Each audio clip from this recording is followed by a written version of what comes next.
subhanahu wa ta'ala is the greatest. He does not need your ibadah, does not need your concentration. Allah is not waiting for your charity. Allah's kingdom and dominion does not increase with your dhikr and tasbih and ruku' and sujood. We need Allah. We need Allah. We need Allah.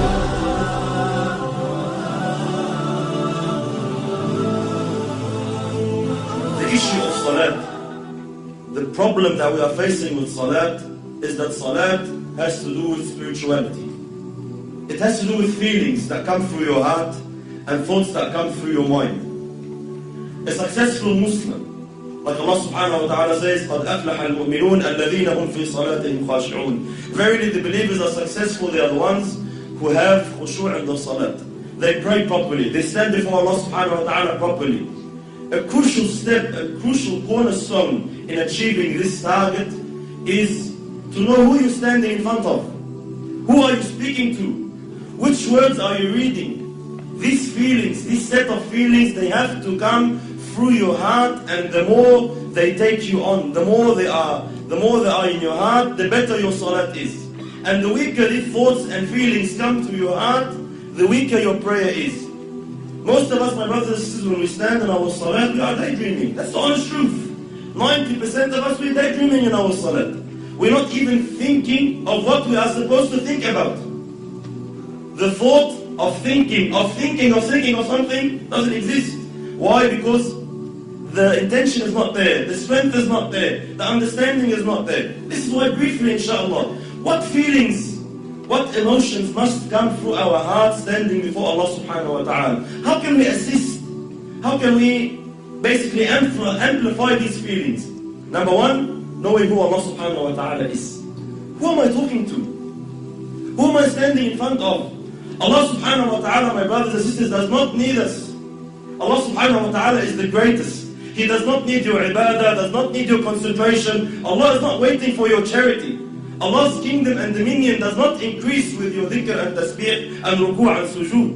We need Allah. We should be honored. Every single one of us, the second you make takbir, the second you say Allahu Akbar, should be honored.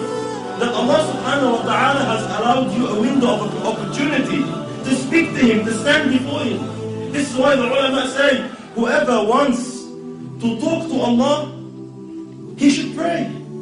You want to talk to Allah, start praying. When you're praying, you are directly, with no barriers, with no intermediaries, with no interpreters, you are speaking to your Lord, your Creator.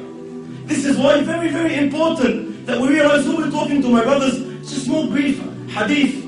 You know, Allahu Akbar, the understanding we should have who Allah subhanahu wa ta'ala is. Muhammad sallallahu alayhi wa sallam says in the authentic hadith, أَطَّتِ السَّمَاء وَحُقَّ لَهَا أَنْ طَئِتْ. The heavens have squeaked. You know, when you jump on a horse or a camel, the saddle makes a squeaky noise from the weight.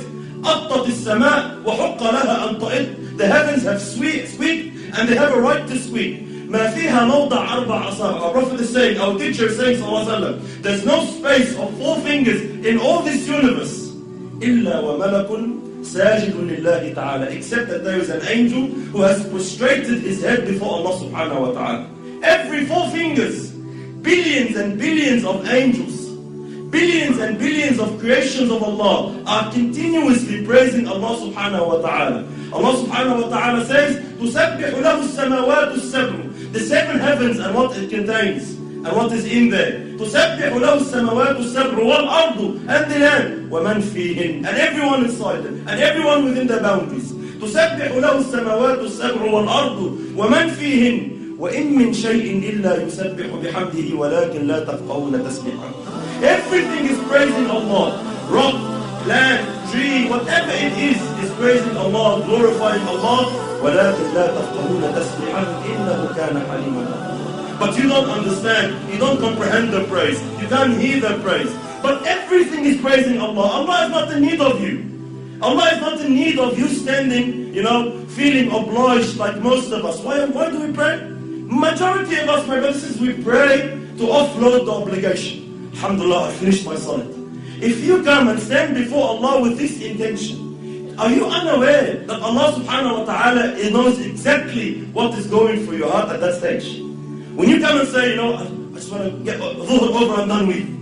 These feelings that come to us, we don't say them in public. No one comes and says, Yalla, khalasna baqى, let's pray. No one says that. No one says to his man, Yalla, get over and done with, khalas. We say, let's go pray over in my heart. Yalla, please, let's go. Let's go. Over and done with. This feeling that I'm praying just to offload the burden of salat is not the right feeling you should have. You should be honored, my brothers and sisters, wallahi, in issues of dunya.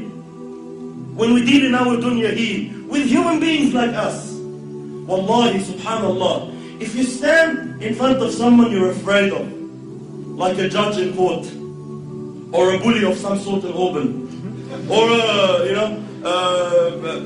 a president, a prime minister, an ASIO agent, whoever you stand in front of, what happens to you naturally, without no motivation, without no one to have to give you a 7-step course of how to fear him? Naturally speaking, subhanallah, your heart starts pounding. You feel something. When you stand in front of the judge and he's about to announce the decision whether you'll got 15 years in jail or not, your heart starts pounding naturally. No one needs to give you a course. Why? Because we are aware who this person is. I know who he is. I know what authority he has. I know what he can do. I know what he can decide now. He can wreck my life. And because I know this, naturally the feeling, the emotion comes naturally. The problem is when we deal with Allah, these feelings do not exist. You stand before Allah and you're daydreaming. We all know Allah knows what's in your heart. But it does not move anything in you. Every blue moon, every now and then, maybe in Ramadan when you're feeling down, something that you're going through trouble with your family, you want to get married, you get some emotion. Other than that, our salat is just far off where it should be. Why? We are unaware who you are standing in front of. The understanding that Allah now subhanahu wa ta'ala has allowed you to speak to Him. Wallahi, my brothers and sisters, wallahi, we see Muslims in this dunya, they get to meet a sinner. Let's say an actor or an actress or a pop star of some sort. And they are so overwhelmed by the fact that they had an opportunity to get his signature or her signature. They're just so overwhelmed. They would say, they'll be speechless. I'm actually standing in front of you, I can't believe it.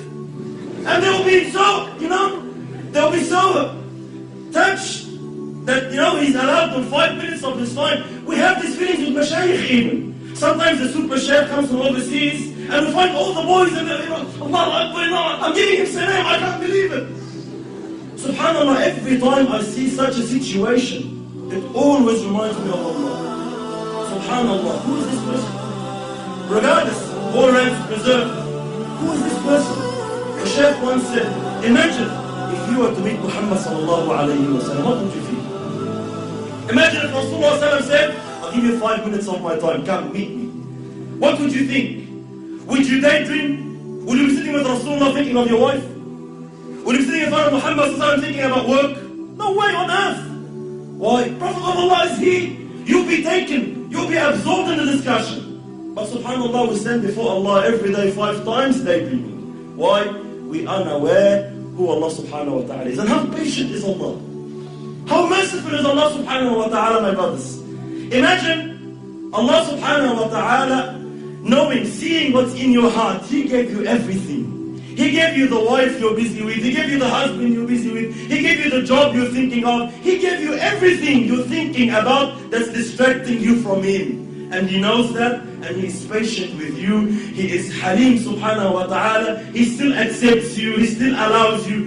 Subhanallah. Imagine a prime minister allows a peasant to come and meet him for 5 minutes. Says, alright, you have problems, come. I'll allow you to meet the prime minister. But the peasant comes, he enters the office, and he starts playing with things around in the office, forgets about the prime minister. What will happen to this guy? He'll be banned. You will never ever have a chance to meet the prime minister again. Why? You're an idiot. We allowed you the chance, we opened the door for you, and you don't want to present your situation. You don't want to say anything.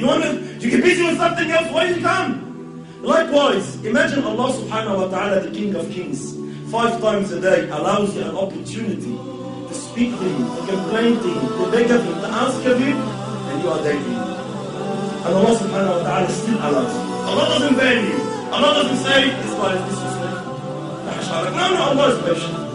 Allah waits subhanahu wa ta'ala. You will understand. You will come back. So very, very important step on who Allah subhanahu wa ta'ala is.